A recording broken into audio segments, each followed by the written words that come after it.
So I have reviewed Serpent Queen Season 2, Episode 1.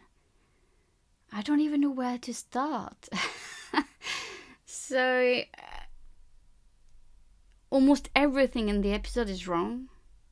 The characters are wrong. The characters are dead in 1572. There's confusion of who's actually who. Yeah, I just don't know where to start. I literally hit my head on a pillow so many times. It was so frustrating to watch it. And please don't come at me and telling me that's historical fiction. Listen, I do understand artistic license. I do understand creativity license, all of this. But if you're going to make a show on a historical character you actually lived in the past, about political events that actually happened in the past, then you might as well have some truth in it. You might as well have some accuracy in it. And why? Because it is interesting and mind-blowing as it is already.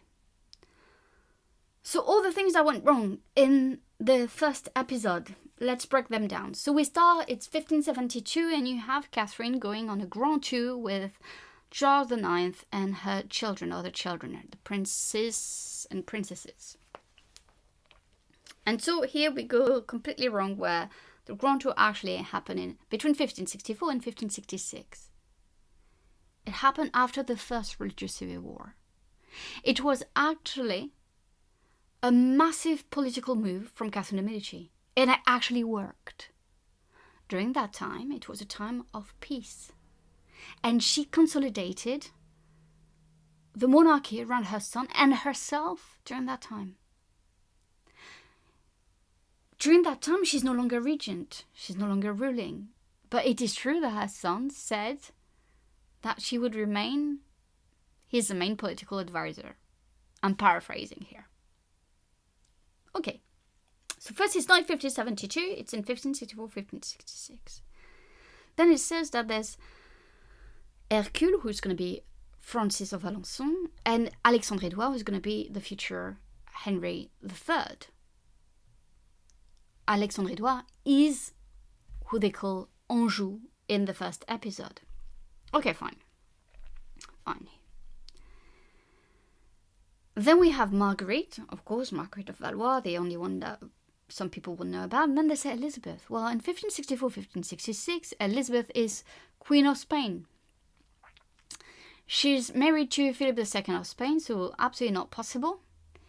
And if we're in 1572, she's actually dead. She died in 1568, giving birth to her second daughter. So here you just have my eyes completely rolling. Catherine had other daughters, mostly Claude. But she's not mentioned, and she would not have been in the Grand Tour. All right. So you have that. Already absolutely wrong. The scene of it as well is absolutely garbage. It's like they're just, there's almost no army. It's not a real progress. They're just going on the little carriages. You have, obviously, Charles with his brothers and sisters, as you do. No, you don't.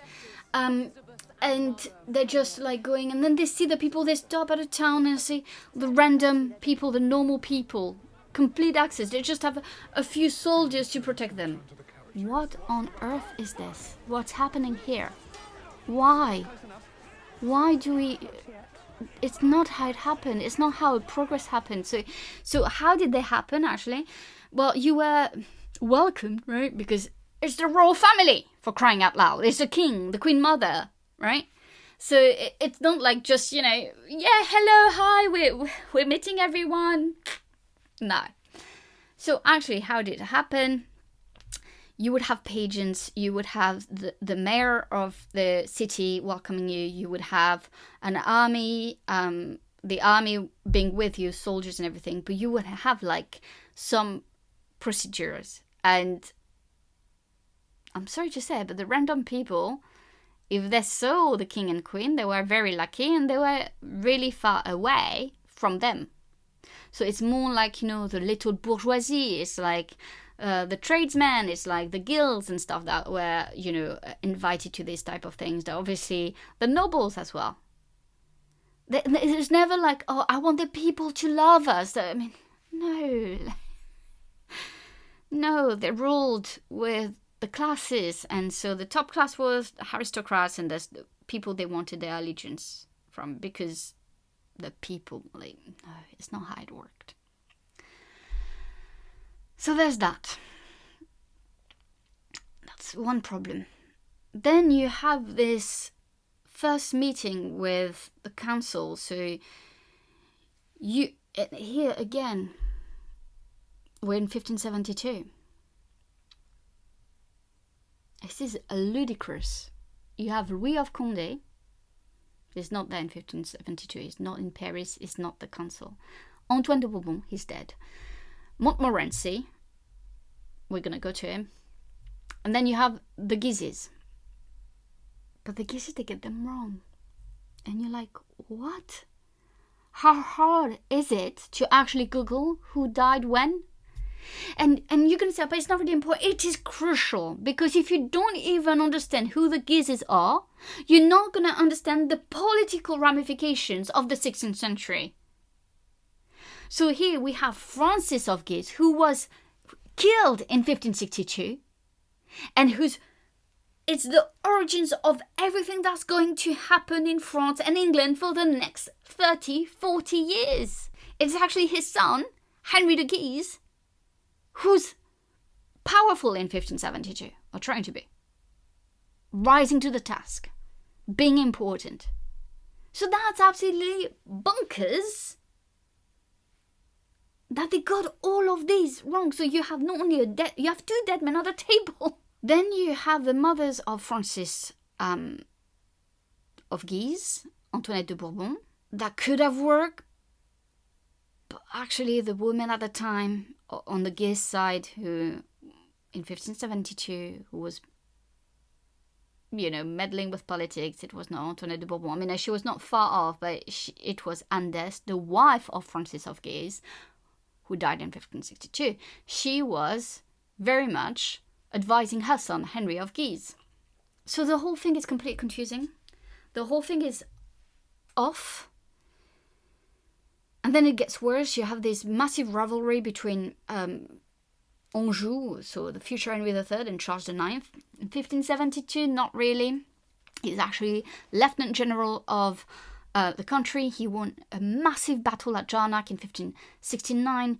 He's beloved by his brother. He really gets on it with Charles at the time. And he's going to be elected King of Poland. And so he's not even, he there's not like this rivalry or they're gonna fight and stuff. I don't see it happening. Maybe when they were younger, but no, the big rivalry is with Henry, so Anjou, and Hercule, who's gonna be Francis of Alençon and Francis of Anjou later, and who's gonna be Elizabeth I Frog. So completely messing about everything, every storyline, but it doesn't stop here. Obviously, as I said, Antoine de Bourbon is dead, and then you have Jeanne d'Albret. I love her. So with 1572, they don't tell you exactly when, but she died on the 9th June 1572. So when is it? It's just, and then they make Catherine de Medici having a love story with Montmorency. But no. And I know it sounds sad, but there's literally not one, not even the crazy idea that Catherine de Medici would have had a lover after the death of her husband. And honestly, I don't blame her. I don't think that, it would have made her so vulnerable, having a relationship, especially with someone on the Privy Council. Absolutely ludicrous. So the whole first episode gets people wrong, dates wrong, what's happening wrong. They get people back from the dead. We just wonder to what end. And also when they're like talking about an alliance with England, they had sought an alliance with England since 1564. So when she's like, I don't want an alliance with England, I'm like, you offered your son in 1564, Charles, then you offered him in 1569, then you offered Anjou in 1570-71, and now in 1572 she was pushing for Hercule Francis, the future Francis. So it's like, why can't we get the facts right to make such a compelling, like, the acting is brilliant. I mean, the cast is wonderful. The acting is great, but it's the script. It's like, why do we need to feed into the popular culture everything that is wrong about historical character? You want to write fiction based on 16th century France, you say, you change names, and you just say it's based on vaguely, because it's based on vaguely someone, right? Like, it's what they've done.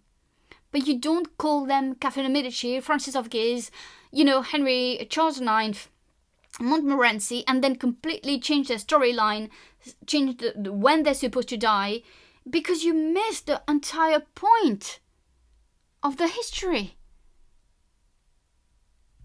And it's so painful to watch, because I know people are like, oh, but people know. No, but people don't know. Like, it's not true. Do you know how many people think that Catherine Medici deserves the title of Serpent Queen because of that show? They think she was cunning. Like, no, of course she wasn't. Like, I mean, Catherine de' Medici was politically astute. Catherine de' Medici was so smart. But Catherine de' Medici was not, like, plotting all the time. She was dealing with the cards she was giving. She was playing with the cards she was given.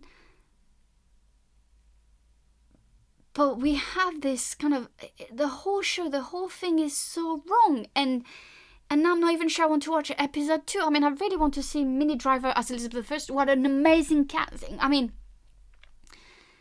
on all the little clips I saw, she's remarkable. But really? Like, what are we going to make her do? Why can't we, like, the history itself is so intriguing. It's so good in itself. So let me tell you actually what actually happened. So when you watch the episode. So as I said, we have to understand the tensions between the Catholics and the Protestants. It's not like they just woke up one day and hated each other. It's way more complex than that. And it's actually, like, it's not just about one family, but the Guise family were the leaders of a sort of Catholic union. And you have the Protestants who are fighting for their rights to have their own faith. And Catherine de' Medici was very inclined, actually, to give that to them. But, in one of the clips, they say something about she wanted a secular state. Secular state? Obviously, it's not true. Something to consider in the future. She didn't want a secular state. She's extremely Catholic. At the end of her life, she turns to Catholicism completely, and her views become more extreme. She sided with the Guises. She sided with the Catholic League. But in 1564, 1566, she is trying to get the country to unite around her son and herself, and it did work. It did work for some time, but the problem was, like, each time she was granting some rights to the Protestants, there was the Catholic League, the Catholics that were the Guises that were unhappy, and they would start somehow a new war. And it never ends. And the problem that they had as the royal family is the fact that if personally they wanted to find a compromise, they wanted peace, because you can't rule a country that is divided. And the Guises knew that. So it's not just about religion. It's also about politics and making things very difficult for the Valois dynasty, for Catherine and her sons.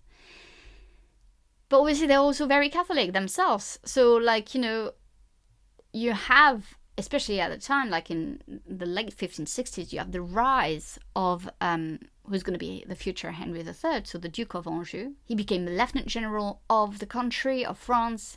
He's leading in battles and he's winning.